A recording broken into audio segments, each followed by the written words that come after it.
Annyeonghaseyo! Mga kanoo! It's Sunday!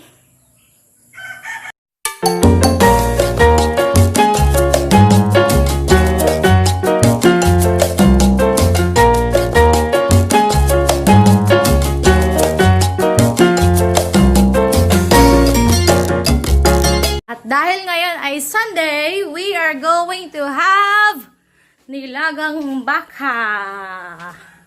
So ngayon, maghahanap ako ngayon dito lang sa aming yard, sa paligid ng mga pansahog sa nilaga. Okay, so samahan niyo ako sa paghahanap ng mga pangsahog sa nilagang baka. Ay, unahin ko na kuhanin dito sa malapit lang ang gabi. Yan po ang gabi.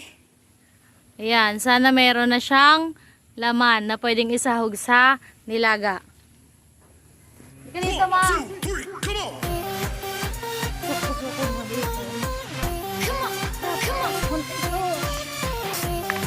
Ayay, ay naputol.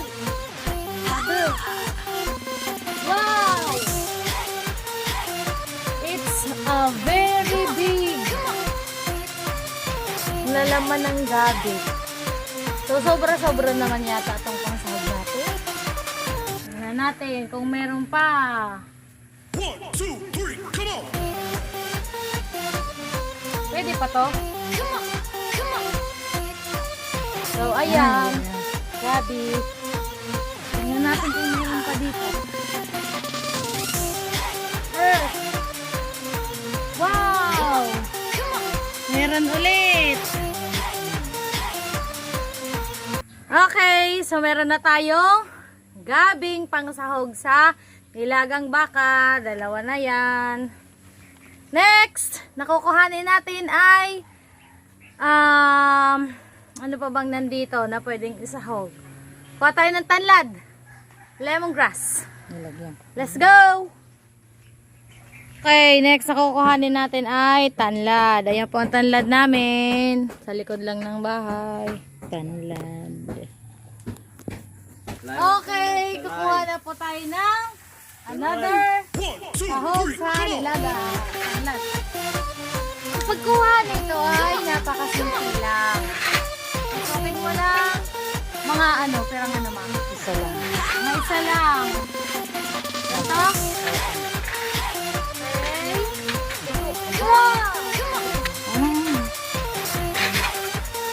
Hey! Ito lang daw, sabi ng ating master chef. Okay, meron na tayong talad. Next, na kukuhanin natin ay batuhan. Okay, sa ibang lugar, batuan. Kuha tayo ng batuan. Naglalakad na po kami papunta sa batuan. Kasi ang batuan ay isang puno. So, medyo malayo-layo ng konti sa bahay namin. Medyo mga 10 hakwang. Punta sa batuan. Okay, nasaan? Ito po yung batuan namin. Hindi pa pala siya puno kasi namatay na yung isang malaking puno dito. So, nagtanim sila ng bago. So, dito ako na lang kukuha.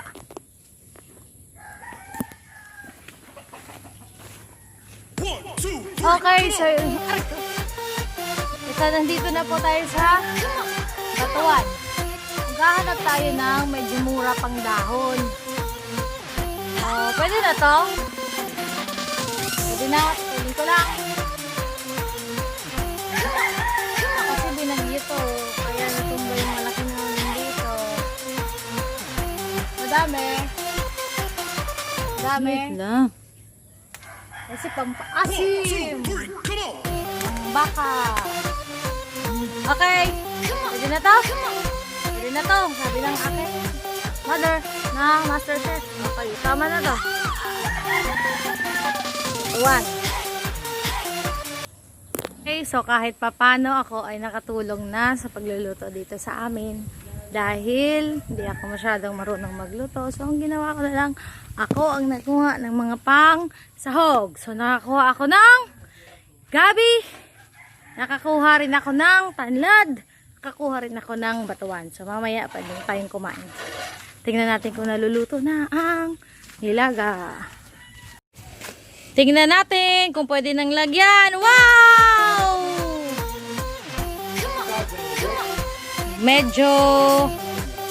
Medyo pwede na tong lagyan ng mga kinuha kong sahog. So, yan lang po muna ngayon ang ating video kung paano manguha ng mga pansahog sa nilaga dito sa probinsya. Yung mga pansahog sa nilaga, hindi mo na kailangang bilhin. Napakatipid. 'Di ba? So, salamat sa panunood.